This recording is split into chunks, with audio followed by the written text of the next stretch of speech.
Hello friends, स्वागत है आपका एक बार फिर से हमारे YouTube channel my study net में। और मेरा नाम है हेमेंद्र, है ना। तो आज इस वीडियो में हम पढ़ने वाले हैं क्लास 10th की इकोनॉमिक्स। क्या पढ़ने वाले हैं? क्लास 10th की इकोनॉमिक्स। बुक का नाम है आर्थिक विकास की समझ, अंडरस्टैंडिंग ऑफ इकोनॉमिक्स डेवलपमेंट। क्या है? Understanding of economic development. क्या है? आर्थिक विकास की समझ, है ना। तो ये हमारी बुक का नाम है।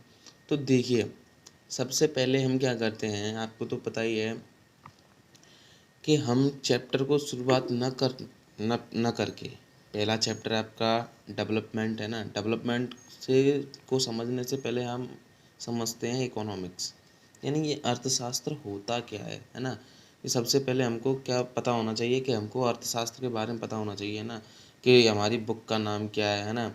और बुक की डेफिनेशन क्या बनेगी, मतलब अर्थशास्त्र की क्या डेफिनेशन बनेगी। तो देखते हैं अर्थशास्त्र क्या होता है, इसकी डेफिनेशन देखते हैं कि अर्थशास्त्र सामाजिक विज्ञान की वह शाखा है। एक मिनट रुकिए जरा।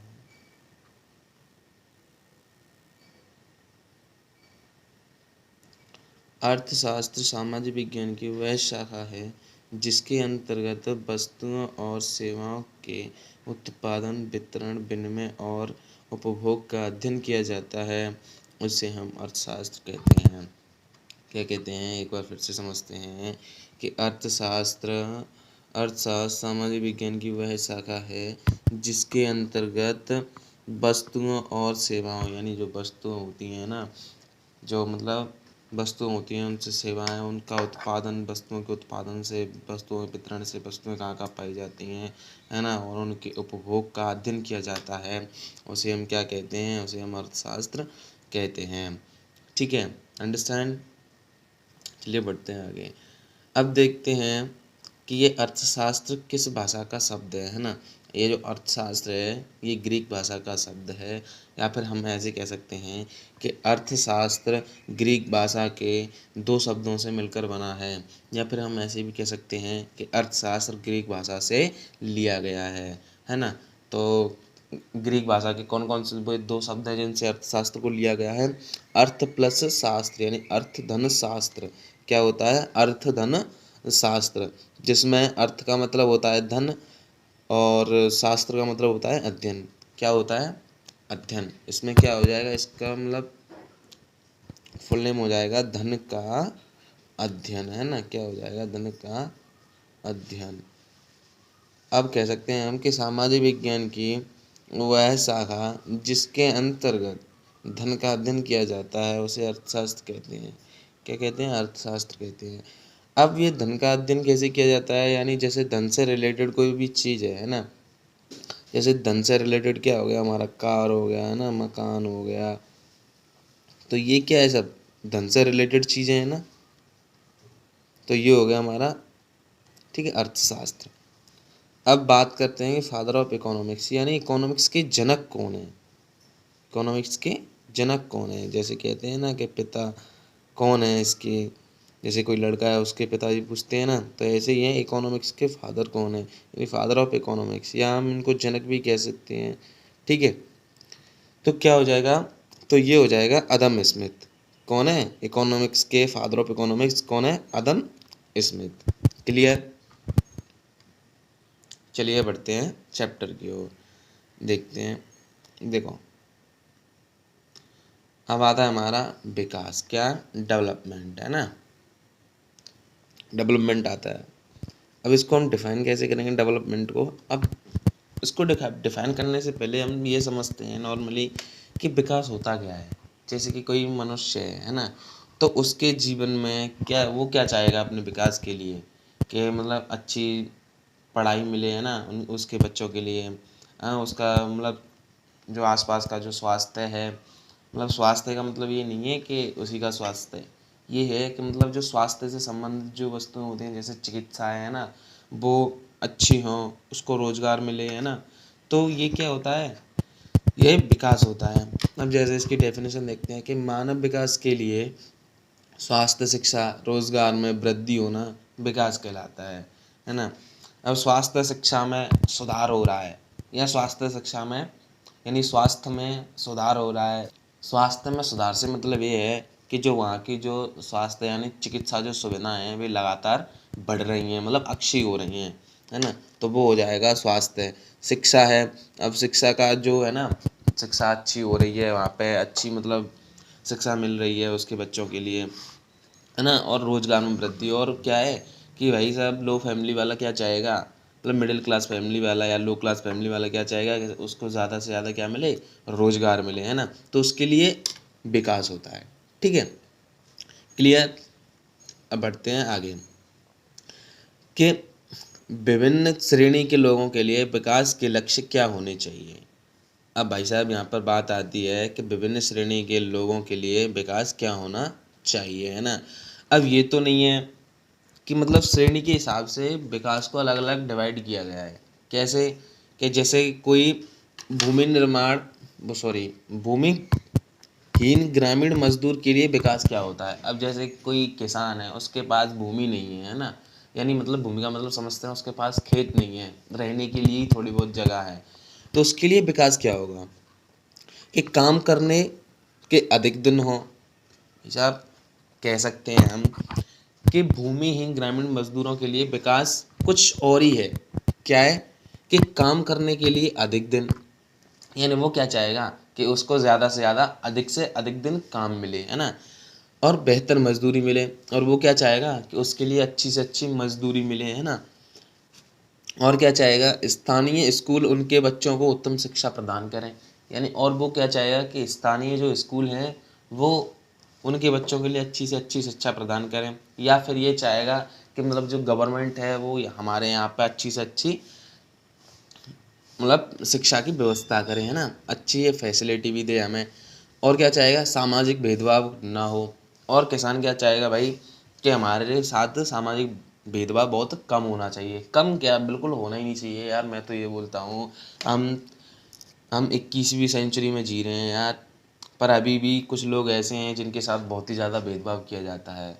तो भाइयों इस भेदभाव को कम कीजिए, है ना, जिससे गरीबों का कुछ भला हो जाए, है ना। और आपके आसपास जो गरीब दिखते हैं उनकी हेल्प हेल्प भी किया करो यार, है ना। चलिए बढ़ते हैं नेक्स्ट। अब देखते हैं इसका दूसरा है, इसका पॉइंट है कि शहर के अमीर परिवार की लड़की के लिए विकास होता है। हमने अभी क्या पढ़ा था कि मतलब हमने अभी पढ़ा था, क्या पढ़ा था कि भूमिहीन ग्रामीण मजदूर के लिए विकास क्या होता है। तो उसके लिए हमने पढ़ाई दी आपको, है ना। अब बात करते हैं कि जैसे कि कोई अमीर परिवार की लड़की है ना, तो उसके लिए विकास क्या होगा। अब ये तो नहीं है, ये लड़की ये तो नहीं चाहेगी कि मतलब कि मुझे ज़्यादा से ज़्यादा रोज़गार मिले, है ना। ना तो ये चाहेगी मुझे अच्छी शिक्षा मिले, ना मुझे भेदभाव मतलब ना मुझे मतलब वो मिले, सामाजिक भेदभाव नहीं होना चाहिए मेरे साथ। क्या है कि वो क्या चाहेगी कि भाई के समान आज़ादी पा सके, कि मतलब जो उसका भाई है उसके समान उसको क्या मिले, उसको आज़ादी मिले, है ना। और वह अपने फैसले खुद कर सकती हो। और वो लड़की क्या चाहेगी कि वो अपने फैसले खुद ले सकती हो, है ना। और वह अपनी पढ़ाई विदेश में कर कर सकती हो। तो ये होता है कि शहर के अमीर परिवार की लड़की के लिए विकास की भूमिका तो ये है ना। ये इन चीज़ों को चाहेगी। और गरीब परिवार का जो किसान है ना, भूमि विहीन जो किसान है वो क्या चाहेगा अपने लिए कि मतलब ये बस ये चीज़ें, है ना, क्लियर। बढ़ते हैं चलिए आगे। देखते हैं कि विकास मुख्यतः दो चीज़ों पर निर्भर करता है। क्या होता है कि जो विकास है हमारा मुख्यतः दो चीज़ों पर निर्भर करता है। कौन कौन सी हैं, एक तो मटेरियल थिंग्स, है ना, और दूसरी है नॉन मटेरियल्स थिंग। पहली क्या है मटेरियल थिंग्स, दूसरी क्या है नॉन मटेरियल थिंग, है ना। तो मटेरियल थिंग को हम बोल सकते हैं आर्थिक चीज़ें, और नॉन मटेरियल को बोल सकते हैं गैर आर्थिक चीज़ें। मतलब साफ है, यहाँ पर कहने का मतलब यही है कि आर्थिक चीज़ें मतलब आ जाता है आपका कि मतलब आर्थिक चीज़ें यानी पैसा, ज़मीन, घर, कार आदि, यानी कि मटेरियल थिंग्स से रिलेटेड वे वस्तुएं होती हैं जिनका कनेक्शन किससे होता है, पैसे से होता है ना। अब जैसे ज़मीन है हमारी, तो इसका कनेक्शन क्या है, मटेरियल थिंग्स में आता है ना, पैसे से आता है। घर है, कार है भाई, अब कौन नहीं चाहेगा कि मेरे पास कार ना हो, है ना। तो क्या है कि ये मटेरियल थिंग्स होती हैं, तो ये आर्थिक वस्तुओं में आती हैं। तो विकास दो चीज़ों पर डिपेंड होता है, तो मटेरियल थिंग्स पे एंड नॉन मटेरियल थिंग्स पे। मटेरियल थिंग्स कौन कौन सी होती हैं, जैसे पैसा है आपका, ज़मीन है, घर है, कार है, तो ये हो गया आपका मटेरियल थिंग, है ना। अब नॉन मटेरियल थिंग में क्या आती है, जैसे आज़ादी है, समानता है, इज्जत है। भाई लोग क्या चाहेंगे, मतलब दोनों चीज़ ही चाहते हैं। एक तो आर्थिक चीज़ें भी चाहते हैं, जैसे पैसा है, ज़मीन, घर, कार, ये सब चीज़ें चाहते हैं ना। और आज़ादी भी चाहते हैं, जैसे लड़कियां हैं, है ना, उनको क्या क्या मिलना चाहिए, मतलब उनको इक्वलिटी मिलनी चाहिए समाज में, है ना। लड़कों के बराबर में उनको समानता मिलनी चाहिए, इज्जत मिलनी चाहिए। भाई नेता है, उनकी कोई इज्जत तो होती नहीं है, तो भाई इसलिए उनको क्या मिलनी चाहिए, इज्जत मिलनी चाहिए। भाई कोई नेता है, अब जहाँ से निकल रहा है सब उसको गाली दे रहे हैं, मतलब उसकी कोई इज्जत ही नहीं है। तो भाई उनको क्या, वो क्या चाहेंगे कि हमारी बहुत इज्जत हो ना, लेकिन वैसे ये इज्जत लायक काम करते तो है नहीं। बट ठीक है भाई, अगर आपको एक फंडा बताऊं सीधा सीधा, कि अगर आप अपने लिए इज्जत चाहते हैं ना, तो दूसरों को भी इज्जत देना सीखिए, है ना। चलिए आते हैं सीधे पॉइंट पे। अब नेक्स्ट पॉइंट है हमारा राष्ट्रीय विकास। व्हाट इज राष्ट्रीय विकास, यानी ये राष्ट्रीय विकास होता क्या है। भाई इनको साथ ही साथ नोट करते चलना है ना। अब राष्ट्रीय विकास होता क्या है, राष्ट्रीय विकास किसी देश का आर्थिक, सामाजिक, राजनीतिक विकास होता है। यानी जो राष्ट्र का जो विकास होता है, हम सबसे पहले राष्ट्र विकास को डिफाइन करेंगे कि राष्ट्र विकास क्या होता है। राष्ट्र विकास होता है किसी देश का आर्थिक, सामाजिक, राजनीतिक विकास, यानी किसी देश का आर्थिक विकास हो, उसका सामाजिक विकास हो, है ना। सामाजिक विकास जैसे हमने अभी बताया आपको कि जैसे भेदभाव कम होना चाहिए, है ना, वगैरह वगैरह की चीज़ें, है ना। और बाल प्रथा, वो सॉरी, बाल हत्या नहीं होनी चाहिए, है ना, बाल विवाह नहीं होना चाहिए। तो ये क्या है, सामाजिक प्रथाएं हैं। तो समाज में भी क्या होना चाहिए, विकास होना चाहिए, है ना। और राजनीतिक, जैसे जो राजनीतिक है हमारा, जो नेताशाही जो चीज़ें हैं ना, उनमें भी विकास होना चाहिए। हमारी राजनीति में क्या होना चाहिए, विकास होना चाहिए। तो ये होता है राष्ट्र विकास, है ना। अब इसकी पॉइंट है, हम फर्स्ट पॉइंट देखते हैं कि विश्व के विभिन्न देशों की तुलना करने का प्रमुख आधार उनकी आय होती है। यानी विश्व के विभिन्न देशों की तुलना करने का प्रमुख आधार उनकी आय होती है। जैसे हम किसी एक देश को दूसरे देश से कंपेयर कर रहे हैं, है ना, तो हम उससे किस किस आधार पर उसको कंपेयर करेंगे। तो भाई जनसंख्या में तो कंपेयर कर सकते हैं, लेकिन क्या है कि आय में हम कंपेयर नहीं कर सकते, क्योंकि हमारे इंडिया की आय मीडियम है, ज़्यादा तो नहीं है। लेकिन हम ये बात नहीं करके हम पॉइंट को सीधा समझते हैं कि विश्व विभिन्न देशों की तुलना करने का प्रमुख आधार उनकी आय है। यानी जब हम किसी देश के दूसरे देश से उसका कंपेयर करते हैं, तो क्या होता है कि एक देश की आय दूसरे देश की आय से कंपेयर करते हैं कि मतलब इस देश की आय कितनी है और उस दूसरे देश की आय कितनी है ना। इसका नेक्स्ट पॉइंट है कि जिन देशों की राष्ट्रीय आय अधिक होती है उन देशों को विकसित देश समझा जाता है। यानी कहने का मतलब ये है कि जिन देशों की आय 12,056 US डॉलर प्रति व्यक्ति, है ना, इतनी होती है, कितनी, 12,056 प्रति व्यक्ति आय होती है, वो उन देशों को क्या माना जाता है, उन देशों को विकसित माना जाता है ना, US डॉलर में होता है। एंड नेक्स्ट पॉइंट है हमारा, थर्ड पॉइंट है कि जिन देशों की राष्ट्रीय आय कम होती है उन देशों को निम्न आय वाला देश कहा जाता है। जिन देशों की आय कम होती है, यानी जिन देशों की राष्ट्रीय आय कम होती है उन देशों को क्या कहा जाता है, निम्न आय वाला देश कहा जाता है। और उनकी कितनी होनी चाहिए प्रति व्यक्ति आय, मतलब उन देशों की प्रति व्यक्ति आय होती है जो न्यून आय वाला देश में आते हैं, उनकी US डॉलर 995 प्रति व्यक्ति आय होनी चाहिए, होती है ना। अब जिस देश की 995 से कम है US डॉलर प्रति व्यक्ति आय, जिसकी 995 से कम है, उसको क्या है, निम्न आय वाले देशों में रखा जाता है ना। नेक्स्ट पॉइंट है भारत मध्य वर्ग के देशों में आता है। यानी जो हमारा जो इंडिया है, जैसे हमने अभी आपको बताया था कि भारत जो है कि जो मध्य मतलब मीडियम में आता है ना।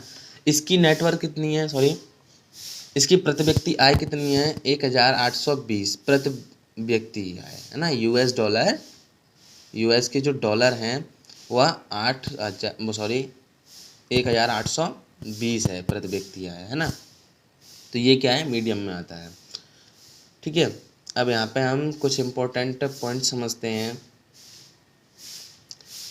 इम्पोर्टेंट पॉइंट्स, बहुराष्ट्रीय कंपनी। अब बहुत सी बहुराष्ट्रीय कंपनी होती क्या है, इनको समझते हैं कि वे कंपनियां जिनका स्वामित्व तथा उत्पादन पर नियंत्रण एक से अधिक देशों में होता है। यानी ऐसी कंपनियां होती हैं कि बहुराष्ट्रीय कंपनी किन्हें कहते हैं कि वे कंपनियां जिनका स्वामित्व तथा उत्पादन पर नियंत्रण एक से अधिक देशों में होता है। यानी जिनका स्वामित्व कह सकते हैं हम, या जिनका उत्पादन पर नियंत्रण, यानी जैसे उत्पादन पर नियंत्रण एक से अधिक देशों में होता है, उन्हें क्या कहते हैं, बहुराष्ट्रीय कंपनी कहते हैं, है ना। क्लियर। अब नेक्स्ट पॉइंट है हमारा दूसरा है आर्थिक विकास।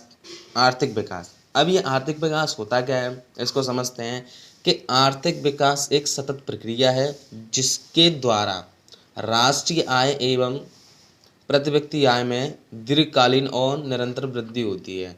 राष्ट्रीय विकास होता है, सॉरी आर्थिक विकास होता है। आर्थिक विकास एक सतत प्रक्रिया है, यानी आर्थिक विकास क्या है, ये एक प्रक्रिया है जिसके द्वारा राष्ट्रीय आय एवं प्रति व्यक्ति आय में दीर्घकालीन और निरंतर वृद्धि होती है। यानी इसको ऐसे समझते हैं कि आर्थिक विकास एक प्रक्रिया है जिसमें देश की आय बढ़ती है ना, और प्रति व्यक्ति की भी आय बढ़ती है। उसको क्या कहते हैं, हम आर्थिक विकास कहते हैं, है ना। नेक्स्ट पॉइंट है औसत आय या प्रति व्यक्ति आय। तो इसको डिफाइन कैसे करेंगे कि किसी देश की राष्ट्रीय आय को उसकी कुल जनसंख्या से भाग देने पर प्राप्त राशि, जो प्राप्त राशि होती है उसे औसत आय या प्रति व्यक्ति आय कहते हैं। यानी किसी देश की राष्ट्रीय आय को उसकी कुल जनसंख्या से भाग देने पर, यानी जो कोई देश है उसकी राष्ट्रीय आय को, है ना, उसकी राष्ट्रीय आय में किसका भाग देंगे, उसकी कुल जनसंख्या का भाग देंगे, और जिससे जो प्राप्त हो जाएगा उसको क्या बोलेंगे हम, प्रति व्यक्ति आय बोलते हैं। क्लियर। अब बढ़ते हैं नेक्स्ट पॉइंट की तरफ। नेक्स्ट पॉइंट है हमारा अर्थव्यवस्था। अर्थव्यवस्था क्या होता है कि उन विभिन्न प्रणाली या संगठनों का समूह जो लोगों को आजीविका प्रदान करता है। यानी अर्थव्यवस्था क्या होता है, इसको हम समझते हैं कि उन विभिन्न प्रणाली या संगठनों का समूह, यानी कुछ ऐसी प्रणालियाँ होती हैं जो गवर्नमेंट द्वारा चलाई गई हैं, या कुछ ऐसे इंस्टीट्यूट्स होते हैं, या ऐसे कुछ परिषद होते हैं, ऐसे कुछ संगठन होते हैं जिनके द्वारा लोगों को आजीविका प्रदान की जाती है। आजीविका का मतलब समझते हैं आप, है ना, जिनके द्वारा आजीविका प्रदान की जाती है, यानी उनको रोजगार प्रदान किया जाता है ना। तो उसको क्या कहते हैं, अर्थव्यवस्था कहते हैं। ठीक है। नेक्स्ट पॉइंट है हमारा मानव विकास। मानव विकास क्या होता है कि यह एक ऐसी प्रक्रिया है जिसके द्वारा लोगों की इच्छाओं और उनके जीवन स्तर में वृद्धि होती है, जिसके लोग उद्देश्यपूर्ण एवं सक्रिय जीवन जी सकें। यानी मानव विकास होता है, यह एक ऐसी प्रक्रिया है जिसके द्वारा लोगों की इच्छाओं और उनके जीवन स्तर में वृद्धि होती है। यानी जो लोगों की जो इच्छाएं हैं उनमें भी वृद्धि होती है, मतलब लोग कुछ करना चाहते हैं वो कर सकते हैं, है ना। मानव विकास ये होता है कि लोगों की इच्छाओं में वृद्धि होती है और उनके जीवन स्तर में भी वृद्धि होती है, और उनके जीवन स्तर का कहने का आशय यहाँ पे ये है कि जीवन स्तर, यानी जो सामान्य जो जीवन जी रहे हैं उससे मतलब थोड़ा बेहतर जी सकें, है ना, उनको थोड़ी इक्वलिटी मिले समाज में। तो ये होता है मानव के लिए विकास, है ना। नेक्स्ट पॉइंट है हमारा विश्व बैंक। विश्व बैंक क्या है कि इसकी स्थापना 1944 में अंतर्राष्ट्रीय बैंक के रूप में हुई थी। यानी जो विश्व बैंक है इसकी स्थापना कब हुई थी, सन 1944 को अंतर्राष्ट्रीय बैंक के रूप में हुई थी। इसका उद्देश्य क्या था, इसका उद्देश्य था कि विकासशील, यानी विकासशील मतलब जो अभी प्रोग्रेस कर रहे हैं, जो देश जो कंट्रीज़ हैं वो क्या कर रहे हैं, जो अभी विकास की स्थिति पर हैं, यानी प्रगति की ओर हैं, और निर्धन देशों को और साधनहीन देशों को, यानी जिन देशों में साधन नहीं है या साधनों की कमी है, उन देशों के लिए क्या है, तकनीकी की सहायता करें, है ना, तकनीकी प्रदान करना और वित्त प्रदान करना। यानी विश्व बैंक की स्थापना कब हुई थी? 1944 में हुई थी, अंतर्राष्ट्रीय बैंक के रूप में। इसका उद्देश्य था कि विकासशील, है ना, और निर्धन साधनहीन देशों को क्या करें, वित्त तथा तकनीकी सहायता प्रदान करें। तो ये होता है विश्व बैंक। क्लियर। अब राष्ट्रीय आय क्या होती है कि किसी समयावधि में एक अर्थव्यवस्था में उत्पादित वस्तुओं और सेवाओं में कुल प्रवाह का मौद्रिक मूल्य। राष्ट्रीय आय होती है किसी समयावधि में, है ना, एक अर्थव्यवस्था में उत्पादित वस्तुओं और सेवाओं में कुल प्रवाह का मौद्रिक मूल्य, उसे क्या कहते हैं, राष्ट्रीय आय कहते हैं। अब आता है नेक्स्ट पॉइंट, शिशु मृत्यु दर। क्या आता है? शिशु मृत्यु दर, कि किसी वर्ष में पैदा हुए 1000 जीवित बच्चों में से 1 वर्ष की आयु से पहले मर जाने वाले बच्चों का अनुपात शिशु मृत्यु दर कहलाता है। यानी कहने का तात्पर्य है, यानी किसी साल में 1000 बच्चे पैदा हुए, ठीक है, तो उसमें से जो 1 वर्ष के जो बच्चे हैं वे 1 वर्ष के होने से पहले ही मर गए, तो जो बच्चे बचे, है ना, और जो मर गए, उनका अनुपात निकाला जाता है, तो उसे हम क्या कहते हैं, शिशु मृत्यु दर कहते हैं, है ना। अब साक्षरता दर क्या होती है, इसे समझते हैं। 7 वर्ष और उससे अधिक आयु के लोगों में साक्षर जनसंख्या का अनुपात, यानी साक्षरता दर होती है, यानी पढ़ना या लिखना। तो साक्षरता दर किसे कहते हैं कि 7 वर्ष या उससे अधिक, यानी जो 7 वर्ष के लोग हैं या उससे अधिक आयु के जो लोग हैं, वो कितने लोग पढ़ने जा रहे हैं, कितना पढ़ रहे हैं ना, उसे हम क्या कहते हैं, साक्षरता दर कहते हैं। ठीक है। नेक्स्ट पॉइंट हमारा निवल उपस्थिति अनुपात। यानी निवल अनुपस्थिति अनुपात क्या होता है कि 14 तथा 15 वर्ष की आयु के स्कूल जाने वाले कुल बच्चों का उस आयु वर्ग के कुल बच्चों के साथ प्रतिशत। यानी कि निवल उस उपस्थिति अनुपात होता है कि 14 से 15 वर्ष तक की आयु के बच्चे जो स्कूल जाते हैं, है ना, उस कुल बच्चों के साथ उनका प्रतिशत, उसे क्या कहते हैं, निवल उपस्थिति अनुपात कहते हैं। नेक्स्ट पॉइंट आता है हमारा यूएनडीपी, यानी यूनाइटेड नेशंस डेवलपमेंट प्रोग्राम, है ना। इसका हिंदी में नाम क्या है, संयुक्त राष्ट्र विकास कार्यक्रम। यह संयुक्त राष्ट्र विकास कार्यक्रम ये होता क्या है, तो ये होता है कि संयुक्त राष्ट्र विकास कार्यक्रम जो विश्व के देशों की विभिन्न दशाओं जैसे, यानी संयुक्त राष्ट्र विकास कार्यक्रम यह ऐसा कार्यक्रम है जिसमें जैसे कोई देश है ना, ये सभी देशों का क्या है, मतलब ये पूरे विश्व का एक संगठन है जिसमें क्या है कि देशों की दशाओं, जैसे गरीबी कम करने, जैसे देश है उसकी गरीबी कम करने, आधारभूत ढांचे के विकास और प्रजातांत्रिक को प्रोत्साहित करने का काम करता है। ये संयुक्त राष्ट्र विकास कार्यक्रम होता है, यह मतलब देशों की आर्थिक स्थिति को समझने के लिए, उसकी गरीबी कम करने के लिए, ढांचे के विकास के लिए, आधारभूत विकास के लिए, है ना, और जो प्रजातांत्रिक होता है उसको प्रोत्साहित करने का काम करता है ना। एंड नेक्स्ट पॉइंट है इसका कि राष्ट्रीय की स्थिति को देखकर एक रिपोर्ट तैयार करता है। यानी जो ये संयुक्त राष्ट्र विकास कार्यक्रम है, ये क्या है, राष्ट्र की स्थिति यानी देश की स्थिति को देखकर एक रिपोर्ट तैयार करता है, जिसे मानव विकास रिपोर्ट कहते हैं। क्या कहते हैं, जिसे हम मानव विकास रिपोर्ट कहते हैं। अब हम समझते हैं कि मानव विकास रिपोर्ट होती क्या है। तो मानव विकास रिपोर्ट होती है कि यूएनडीपी यानी यूनाइटेड नेशंस डेवलपमेंट प्रोग्राम द्वारा, यूएनडीपी द्वारा विभिन्न देशों के शिक्षा, स्वास्थ्य व आय आदि की दशा के आधार पर प्रकाशित किया जाने वाला वार्षिक प्रतिवेदन।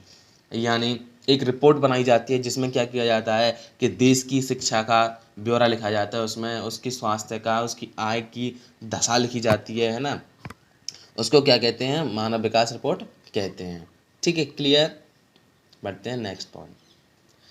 अब नेक्स्ट पॉइंट क्या है हमारा, HDI ह्यूमन डेवलपमेंट इंडेक्स, यानी मानव विकास सूचकांक। यह देशों के विकास स्तर को समझने व तुलना करने में सहायक होता है। यानी जो HDI है, ह्यूमन डेवलपमेंट इंडेक्स, ये क्या है, मानव विकास सूचकांक है। यह देशों के विकास स्तर को समझने व तुलना करने में सहायक होता है। यानी जो HDI है, यह देशों के विकास स्तर को समझने के लिए कि देश का विकास कितना हुआ है कितना नहीं हुआ है, इसको समझने के लिए तथा देश की तुलना करने के लिए उसमें क्या होता है, ये हेल्पफुल होता है ना। बढ़ते हैं नेक्स्ट पॉइंट की तरफ हमारा, विकास की धारणीयता। अब सर ये विकास की धारणीयता क्या होती है? विकास की धारणीयता होती है कि विकास जो स्तर हमने प्राप्त किया है वह भावी पीढ़ी के लिए बना रहे हैं।